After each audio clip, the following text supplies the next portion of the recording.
ധൈര്യമുണ്ടെങ്കിൽ ഒന്ന് തൊട്ടുനോക്ക്. ഇസ്രായേലും അമേരിക്കയും പിന്നെ കാണാൻ പോകുന്നത് റഷ്യയുടെ സാത്താനെ ആയിരിക്കും. ഇറാൻ ഇസ്രായേൽ യുദ്ധം 4ാം ദിവസവും തുടരുകയാണ്. ലോകരാജ്യങ്ങൾ മുഴുവൻ ശ്രദ്ധിക്കുന്നത് മധ്യപൂർവ്വ ദേശത്തെ സംഘർഷത്തിലേക്കും.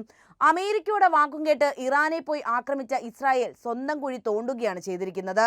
നരകത്തിന്റെ വാതിൽ തുറക്കാൻ പോവുകയാണ് ഇറാൻ എന്ന വാർത്തകളും വരുന്നുണ്ട്. അതിനിടയിലാണ് ഇറാന്റെ പരമോന്നത നേതാവ് ആയത്തുള്ള അലി ഖമേനിയെ വധിക്കാൻ ഇസ്രായേൽ പദ്ധതി ഒരുക്കിയെന്ന വാർത്തകളും അതിനെതിരെ ഇറാനെതിരെ അങ്ങനെ ഒരു നീക്കം നടത്തേണ്ടതില്ലെന്ന് അമേരിക്ക ആവശ്യപ്പെട്ടു എന്ന റിപ്പോർട്ടുകളും പുറത്തു വന്നത്. എന്നാൽ ഖമേനിയെ തൊട്ടാൽ ഇസ്രായേലും അമേരിക്കയും നിന്ന് കത്തുമെന്ന മുന്നറിയിപ്പ് നൽകിയത് മറ്റാരുമല്ല, അത് സാക്ഷാൽ റഷ്യയാണ്. ഇറാനൊപ്പം നിൽക്കുന്ന റഷ്യ കൂടുതൽ അപകടകാരിയാണെന്ന് മനസ്സിലാക്കിയാണ് അമേരിക്ക ഇപ്പോൾ ചുവട് മാറ്റിയത്. ഒരു പൂർണ്ണമായ യുദ്ധം തടയുന്നതിനായി സംഘർഷാവസ്ഥ ലഘൂകരിക്കാൻ ലോക നേതാക്കളും ഇടപെട്ടു തുടങ്ങിയിട്ടുണ്ട്. ഇറാനെതിരായ ഇസ്രായേൽ ആക്രമണങ്ങളെ റഷ്യൻ പ്രസിഡന്റ് വ്ളാഡിമിർ പുടിൻ ശക്തമായാണ് അപലപിച്ചിരിക്കുന്നത്. ചൈനയും ഇസ്രായേലിനെതിരെ രംഗത്ത് വന്നിട്ടുണ്ട്. ഇറാന്റെ പരമോന്നത നേതാവായ ആയത്തുള്ള അലി ഖമേനിയെ വധിക്കാനുള്ള ഇസ്രായേലിന്റെ പദ്ധതി American president Donald Trump veto ചെയ്തതായ റിപ്പോർട്ടുകളും ഇപ്പോൾ പുറത്തു വന്നു. 2 അമേരിക്കൻ ഉദ്യോഗസ്ഥർ തന്നെയാണ് ഇക്കാര്യം റോയിട്ടേഴ്സിനോട് തുറന്നു പറഞ്ഞിരിക്കുന്നത്. ആയത്തുള്ള അലി ഖമേനിയെ വധിക്കാനുള്ള ഏതൊരു നീക്കവും ദൂരവ്യാപകമായ പ്രത്യാഘാതം ഉണ്ടാകുമെന്ന് റഷ്യൻ പ്രസിഡന്റ് വ്ളാഡിമിർ പുടിന്റെ മുന്നറിയിപ്പിനെ തുടർന്നാണ് അമേരിക്കൻ പ്രസിഡന്റ് ഇടപെട്ട് ഈ നീക്കം തടഞ്ഞതെന്നാണ് മറ്റൊരു അന്തർദേശീയ മാധ്യമം റിപ്പോർട്ട് ചെയ്യുന്നത്. അമേരിക്കയും ബ്രിട്ടനും ഫ്രാൻസും എല്ലാം ഇറാനെ ആക്രമിക്കാൻ തുനിഞ്ഞാൽ റഷ്യയ്ക്കും ഇടപെടേണ്ടി വരുമെന്നാണ് പുടിൻ നൽകിയിരിക്കുന്ന മുന്നറിയിപ്പ്. അത്തരമൊരു സാഹചര്യത്തിലേക്ക് കാര്യങ്ങൾ നീങ്ങിയാൽ 3ാം ലോക മഹായുദ്ധത്തിലേക്ക് ചെന്ന് കലാശിക്കും. എന്തായാലും ഒരു 83-കാരനെ വധിച്ച് യുദ്ധം അവസാനിപ്പിക്കാൻ കരുക്കൾ നീക്കുന്ന ഇസ്രായേലിന് ശരിക്കും അദ്ദേഹം ആരാണെന്ന് വ്യക്തമല്ല.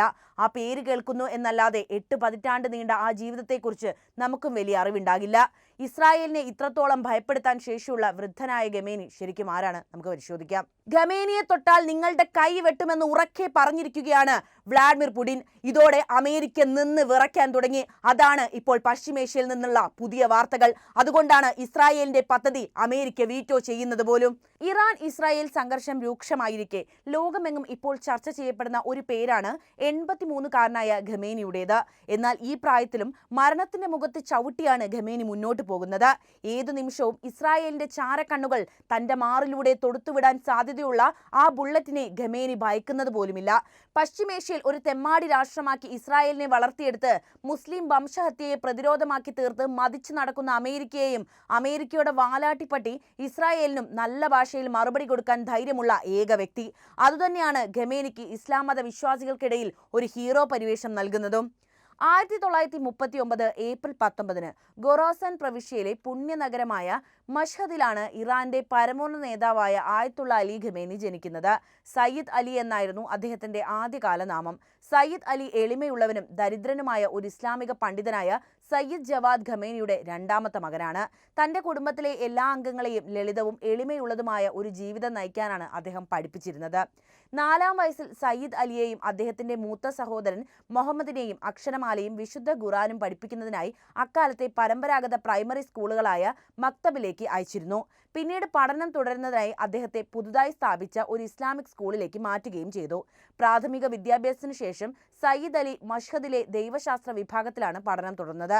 ഈ പ്രബുദ്ധമായ തീരുമാനത്തിന് പ്രധാന പ്രോത്സാഹജനകമായ ഘടകങ്ങൾ തന്റെ മാതാപിതാക്കളായിരുന്നുവെന്ന്, പ്രത്യേകിച്ചും തന്റെ പിതാവായിരുന്നുവെന്നും ആയത്തുള്ള അലി ഖമേനി പലപ്പോഴും പറഞ്ഞിട്ടുണ്ട്. കുട്ടിക്കാലം മുതലേ കഠിനമായ ജീവിത സാഹചര്യമായിരുന്നു ഖമേനിക്ക് നേരിടേണ്ടി വന്നത്. പലപ്പോഴും ദാരിദ്ര്യം അവരെ വല്ലാതെ വീർപ്പുമുട്ടിച്ചു. ഖമേനിയുടെ വീട്ടിൽ ഒറ്റ മുറിയും ഇരുണ്ട നിലവറയും മാത്രമേ ഉണ്ടായിരുന്നുവെന്ന കാര്യവും അദ്ദേഹത്തിന്റെ ജീവചരിത്രത്തിൽ രേഖപ്പെടുത്തിയിട്ടുണ്ട്. പ്രാദേശിക പുരോഹിതൻ എന്ന നിലയിൽ ഖമേനിയുടെ പിതാവിനെ കാണാൻ സന്ദർശകർ എത്തിയപ്പോൾ കുടുംബത്തിന് അവിടെ നിന്നും പലപ്പോഴും മാറേണ്ടതായി വന്നിട്ടുണ്ട്. 18 വയസ്സ് മാത്രമുള്ളപ്പോഴാണ് സയ്യിദ് അലി ഉന്നത വിദ്യാഭ്യാസം ആരംഭിക്കുന്നത്. ഇറാഖിലെ പുണ്യസ്ഥലങ്ങളിലേക്ക് തീർത്ഥാടനം നടത്താനും അദ്ദേഹം തീരുമാനിച്ചു. അങ്ങനെയാണ് അദ്ദേഹം 1957 ഇറാനിൽ നിന്ന് നജാഫിലേക്ക് പോയത്. ആയത്തുള്ള ഹക്കീം, ആയത്തുള്ള ഷഹറുദി തുടങ്ങിയ പ്രഗത്ഭ പണ്ഡിതരുടെ ദൈവശാസ്ത്രപരവും അക്കാദമികവുമായ നിർദ്ദേശങ്ങളിൽ പിന്നീട് ആകൃഷ്ടനായി. അവരുടെ ക്ലാസുകളിൽ പങ്കെടുക്കുകയും ഈ മികച്ച അധ്യാപകരിൽ നിന്ന് പ്രയോജനം നേടുന്നതിനായി അവിടെ താമസിച്ച് പഠനം തുടരാൻ തയ്യാറാവുകയും ചെയ്തതും അദ്ദേഹത്തിന്റെ മതപരമായ ജീവിതത്തിൽ വഴിത്തിരിവായിട്ടുണ്ട്. എന്നാൽ മകൻ വിശുദ്ധ നഗരമായ ഗുമ്മിൽ ഉന്നത പഠനം തുടരണമെന്നായിരുന്നു പിതാവിന്റെ ആഗ്രഹം. അങ്ങനെ പിതാവിന്റെ ആഗ്രഹം മാനിച്ച് 1958 ഖമേനി ഇറാനിലേക്ക് തന്നെ മടങ്ങുകയാണ് ചെയ്തത്. 1958 മുതൽ 1964 വരെ അദ്ദേഹം ഗുമ്മിൽ ഉന്നത വിദ്യാഭ്യാസം പിന്തുടർന്നു. ആയത്ത് ബോർജർദി, ഇമാം ഖൊമേനി, ആയത്ത് ഹെരി യാസ്ദി, അല്ലാമ തബത്ബായി തുടങ്ങിയ മഹാന്മാരായ പണ്ഡിതന്മാരുടെയും മഹാന്മാരായ ആയത്തുള്ളമാരുടെയും ക്ലാസുകളിൽ നിന്ന് വളരെ പ്രയോജനവും നേടുകയുണ്ടായി. രാഷ്ട്രീയ വിപ്ലവ ആശയങ്ങളുടെയും ഇസ്ലാമിക നിയമശാസ്ത്രത്തിന്റെയും മേഖലകളിൽ താൻ തീർച്ചയായും ഇമാം ഖമേനിയുടെ ശിഷ്യനാണ് എന്നാണ് ആയത്തുള്ള ഖമേനി പറയുന്നത്. എന്നിരുന്നാലും 13 വയസ്സുള്ളപ്പോൾ ഷായുടെ സ്വേച്ഛാധിപത്യത്തിനും അദ്ദേഹത്തിന്റെ ബ്രിട്ടീഷ് പിന്തുണക്കാർക്കുമെതിരെ പോരാടാനുള്ള കടമയെക്കുറിച്ച് താൻ ബോധവാനായിരുന്നുവെന്നും അദ്ദേഹം അനുഭവക്കുറിപ്പിൽ പറയുന്നുണ്ട്. പുരോഹിതനായ നവാബ് സഫാവി 1952 മഷാദിലെ തങ്ങളുടെ സ്കൂളിൽ വന്ന് ഷായുടെ ഇസ്ലാമിക വിരുദ്ധവും വഞ്ചനാപരവുമായ നയങ്ങൾക്കെതിരെ ഒരു ഉജ്ജ്വല പ്രസംഗം നടത്തിയപ്പോഴാണ് ഷായുടെ സ്വേച്ഛാധിപത്യ ഭരണത്തിനെതിരെ പോരാടാനുള്ള ഒരു ഉറച്ച തീരുമാനം ഖമേനി സ്വീകരിക്കുന്നത്. 1962 ഗുമ്മിൽ വെച്ചാണ് സയ്യിദ് അലി എന്ന ഇപ്പോഴത്തെ ആയത്തുള്ള അലി ഖമേനി ഷായുടെ ഭരണകൂടത്തിന്റെ അമേരിക്കൻ അനുകൂല ഇസ്ലാമിക വിരുദ്ധ നയങ്ങളെ നിരന്തരം എതിർത്തിരുന്ന ഇമാം ഖമേനിയുടെ വിപ്ലവകാരികളായ അനുയായികളുടെ നിരയിൽ ചേർന്നത്. സമർപ്പിതനും നിർഭയനുമായ അദ്ദേഹം അടുത്ത 16 വർഷവും ഈ പാത തന്നെ പിന്തുടർന്നു. അതോടുവിൽ ഷായുടെ ഭരണകൂടത്തിന്റെ പതനത്തിലേക്കാണ് കാര്യങ്ങൾ എത്തിച്ചത്. പല പീഡനങ്ങളും മർദ്ദനങ്ങളും ഏറ്റുവാങ്ങേണ്ടി വന്നെങ്കിലും അതൊന്നും തന്നെ അദ്ദേഹത്തെ ആശങ്കപ്പെടുത്തുകയോ നിരുത്സാഹപ്പെടുത്തുകയോ ചെയ്തില്ല. 1963 മെയ് മാസത്തിൽ ഷായുടെ ഭരണകൂടത്തിന്റെ യഥാർത്ഥ സ്വഭാവം തുറന്നു കാട്ടുന്നതിനുള്ള വഴികളെയും തന്ത്രങ്ങളെയും കുറിച്ച് ആയത്തുള്ള മിലാനിക്കും മജ്ഹദിലെ മറ്റു പുരോഹിതന്മാർക്കും രഹസ്യ സന്ദേശം എത്തിക്കുക എന്ന സുപ്രധാന ദൗത്യം ഇമാം ഖമേനി യുവധീരനായ പുരോഹിതൻ സയ്യിദ് അലിയെയാണ് ഏൽപ്പിച്ചിരുന്നത്. അദ്ദേഹം ഈ ദൗത്യം ശരിയായി നിറവേറ്റുകയും ഇമാം ഖമേനിയുടെ വീക്ഷണങ്ങളുടെ കൂടുതൽ പ്രചാരണത്തിനായി ബിൻജൻ നഗരത്തിലേക്ക് യാത്ര ചെയ്യുകയും ചെയ്തു. ഇതിനെതിരെ പലതരം ഭീഷണികളെ അദ്ദേഹത്തിന് നേരിടേണ്ടതായി വന്നു. എന്നാൽ സയ്യിദ് അലി എന്ന ആയത്തുള്ള അലി ഖമേനി ഒരുതരം പോലീസ് ഭീഷണികൾക്കും വഴങ്ങിയില്ല. 1963 ജൂണിലെ രക്തരൂക്ഷിതമായ പ്രക്ഷോഭവുമായി ബന്ധപ്പെട്ട് അദ്ദേഹത്തെ വീണ്ടും അറസ്റ്റ് ചെയ്യുകയും 10 ദിവസം ജയിലിൽ കഴിയാൻ മഷഹദിലേക്ക് മാറ്റുകയും ചെയ്തു.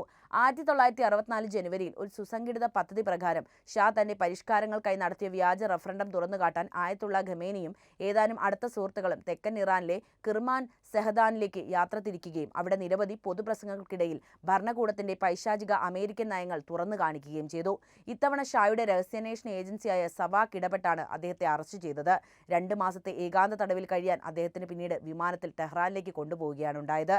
ഏകാന്ത തടവിൽ നിന്നും മോചിതനായ ശേഷം മസ്ജിദിലും ടെഹ്റാനിലും വിശുദ്ധ ഖുർആൻ, പ്രവാചക പാരമ്പര്യങ്ങൾ, ഇസ്ലാമിക പ്രത്യയശാസ്ത്രം എന്നിവയുടെ വ്യാഖ്യാനങ്ങളെക്കുറിച്ചുള്ള പാഠങ്ങൾ അദ്ദേഹം പഠിപ്പിക്കാൻ ആരംഭിച്ചു.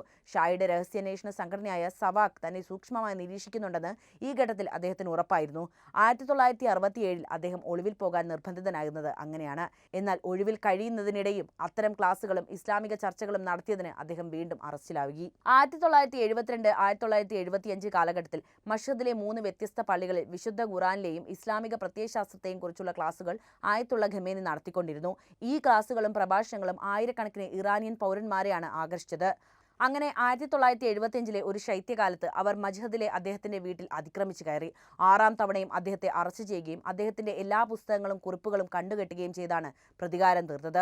നിരവധി മാസങ്ങളോളമാണ് ടെഹ്റാനിലെ കുപ്രസിദ്ധമായ പോലീസ് സവാക്ക് സംയുക്ത ജയിലിൽ ഖമേനി തടവിലായത്. അദ്ദേഹത്തിന് ഏറ്റവും കഠിനമായ തടവറയായിരുന്നു ഇത്. അതിലെ അവസ്ഥകൾ അനുഭവിച്ചവർക്കേ മനസ്സിലാകൂ എന്ന് തടവുകാരോടുള്ള ക്രൂരമായ പെരുമാറ്റത്തെക്കുറിച്ച് ആയത്തുള്ള ഖമേനി പിന്നീട് പറഞ്ഞിട്ടുണ്ട്. ജയിൽ മോചനത്തിന് ശേഷമുള്ള ഖമേനിയുടെ രഹസ്യ പ്രവർത്തനങ്ങൾ 1976 ശൈത്യകാലത്ത് അദ്ദേഹത്തെ വീണ്ടും 3 വർഷത്തേക്ക് നാടുകടത്താൻ സവാക്കിനെ പ്രേരിപ്പിക്കുന്നതായിരുന്നു. നിലവിലുള്ള രാഷ്ട്രീയ സാഹചര്യങ്ങൾ കാരണം 1978 അവസാനത്തിലാണ് ഈ ദുഷ്കരമായ കാലഘട്ടം അവസാനിച്ചത്. ഇസ്ലാമിക വിപ്ലവത്തിന്റെ വിജയത്തിന് ഏതാനും മാസങ്ങൾക്ക് മുൻപ് ആയത്തുള്ള ഖമേനി മഷ്ഹദിലേക്ക് മടങ്ങിയെത്തി. ഇറാനിലുടനീളം ആഭ്യന്തര കലാപങ്ങളുടെയും ബഹുജന പ്രകടനങ്ങളുടെയും ഈ സുപ്രധാന കാലഘട്ടത്തിൽ അദ്ദേഹം തന്റെ രാഷ്ട്രീയ മതപ്രവർത്തനങ്ങൾ ഏറെ ഉത്സാഹത്തോടെയാണ് തുടർന്നത്.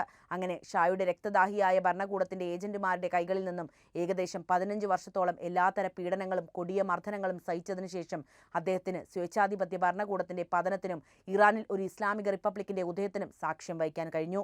ഖമേനി പാരീസിൽ നിന്ന് ഇറാനിലേക്ക് വിജയകരമായി മടങ്ങുന്നതിന് തൊട്ടു മുൻപ് ഇമാമിന്റെ നിർദ്ദേശപ്രകാരം ഒരു ഇസ്ലാമിക വിപ്ലവ കൗൺസിൽ രൂപീകരിക്കപ്പെട്ടിരുന്നു. ഷാഹിദ് ആയത്തുള്ള മൊദഹാരി, ബെഹേഷ്മി തുടങ്ങിയ മറ്റ് പ്രധാന ഇസ്ലാമിക പ്രമുഖരോടൊപ്പം ആയത്തുള്ള ഖമേനിയും ഈ കൗൺസിലിൽ അംഗമായി. അമേരിക്കയുടെയും ബ്രിട്ടീഷുകാരുടെയും ക്രൂരമർദ്ദനങ്ങൾക്ക് വിധേയമായ ഒരു മനുഷ്യനെയാണ് ഇപ്പോൾ ഇസ്രായേൽ ആക്രമിക്കാൻ പോകുന്നത്. അദ്ദേഹത്തിന് ഇതൊന്നും പുത്തരിയല്ല. കഴിഞ്ഞ 8 പതിറ്റാണ്ടുകളായി നീളുന്ന അദ്ദേഹത്തിന്റെ ജീവിതത്തിൽ ഇതൊക്കെ നിസ്സാരമായ കാര്യങ്ങൾ മാത്രമാണ്. പക്ഷേ ആ വൃദ്ധനെ വധിച്ച് നിങ്ങൾ ഇറാനിൽ സംഘർഷം അവസാനിപ്പിക്കാനാണ് ശ്രമിക്കുന്നതെങ്കിൽ അത് വലിയ ആപത്തിലേക്കാണ് കാര്യങ്ങൾ എത്തിക്കുക. അപ്പോൾ ഈ വിഷയത്തിലെ നിങ്ങളുടെ അഭിപ്രായം എന്തുതന്നെയായാലും കമന്റ് ചെയ്യുക. ഒപ്പം ഈ അറിവുകൾ എല്ലാവരിലേക്കും എത്താൻ വീഡിയോ ഒന്ന് ലൈക്ക് ചെയ്യാനും ഷെയർ ചെയ്യാനും പ്രത്യേകം ശ്രദ്ധിക്കുമല്ലോ.